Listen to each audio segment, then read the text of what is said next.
जय गुरुदेव। महाराज जी, मेरी कुछ ऐसी आदतें पड़ गई हैं जो कोशिश करने पर भी नहीं छूटती, क्या करें? उत्तर: मन की आदतें पिछले जन्म से पड़ी हुई हैं। भरपूर प्रयत्न करने के बाद भी आसानी से आदतों का छूटना संभव नहीं हो पाता। यह कोई एक दिन, महीने और साल का काम नहीं है। गुरु की दया से ही स्वभाव में परिवर्तन आता है। दृढ़ संकल्प का होना जरूरी है। वैसे यह जीवन भर की लड़ाई है।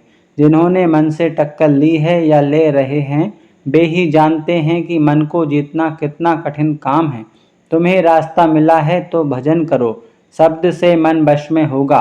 आवाज़ यानी मधुर संगीत जो आकाश में हो रही है, उसे सुनकर ही मन चुप हो जाता है। दूसरा कोई इलाज नहीं। भजन में सब गुण हैं। उसमें आनंद है, शक्ति है, निर्भयता है। भजन से आत्मा बलवती होती है और फिर वो मन को अपने इशारे पर नचाती है। मन जो इस समय स्वामी बना है, फिर वो आत्मा का दास बन जाता है। भजन से विचार बदल जाते हैं, अच्छे गुण आ जाते हैं, स्वभाव परिवर्तन हो जाता है, सत असत का ज्ञान हो जाता है और अंततः वो मालिक जो सबका सृजनहार है, प्राप्त हो जाता है। स्वामी जी, परिवार में विचारों में भिन्नता होने के नाते माँ बाप अलग रहने लगे, क्या करें? उत्तर: यह तुम्हारे परिवार का मामला है, मगर इतना जरूर कहूँगा कि अगर तुम अपने माता पिता को घर में रखे रहते और अंत तक उनकी सेवा करते रहते, तो इससे तुम्हारा पुत्र संबंधी कर्तव्य पूरा हो जाता, क्योंकि उन्होंने अबोध बचपन अवस्था में तुम्हारा पालन पोषण किया था। किसी भी बात पर आंख मूंदकर विश्वास करने के बजाय उसकी सत्यता का पता लगाना चाहिए। अगर बात गलत निकली तो जीवन के अंतिम श्वास तक पछतावा होता रहता है। पुत्र के प्रति माँ बाप की पीड़ा का एहसास माँ बाप बनने पर ही होता है।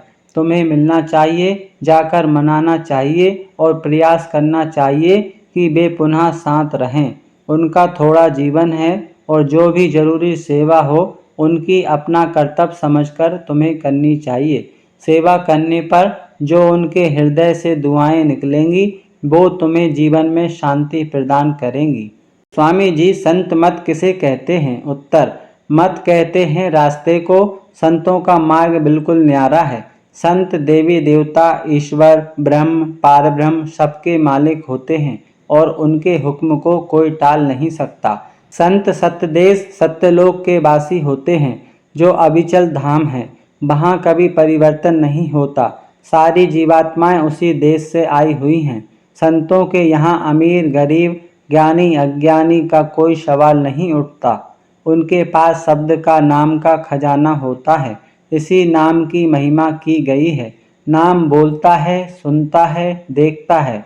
संत शब्द स्वरूप होते हैं और हर जीव के साथ अंग संग रहते हैं। नाम को जानने के लिए, उसे प्राप्त करने के लिए ऐसे महापुरुषों की खोज करनी पड़ती है जो इस रास्ते को जानते हों। ऐसे संत जीवों को रास्ता बताकर, नाम भेद बताकर, अर्थात नामदान देकर उन्हें तमाम रूहानी मंडलों, स्वर्ग, वैकुंठ, ईश्वर धाम, ब्रह्म धाम आदि स्थानों को पार कराकर सत्यलोक में पहुंचा देते हैं। ऐसे संतों की महिमा की गई है। संत जन भूत, भविष्य और वर्तमान का ज्ञान रखते हैं। संत मत की साधना में जब आंतरिक अनुभव खुलता है, तब संत के बारे में धीरे धीरे परिचय होने लगता है। 3 चीजें सच्ची हैं।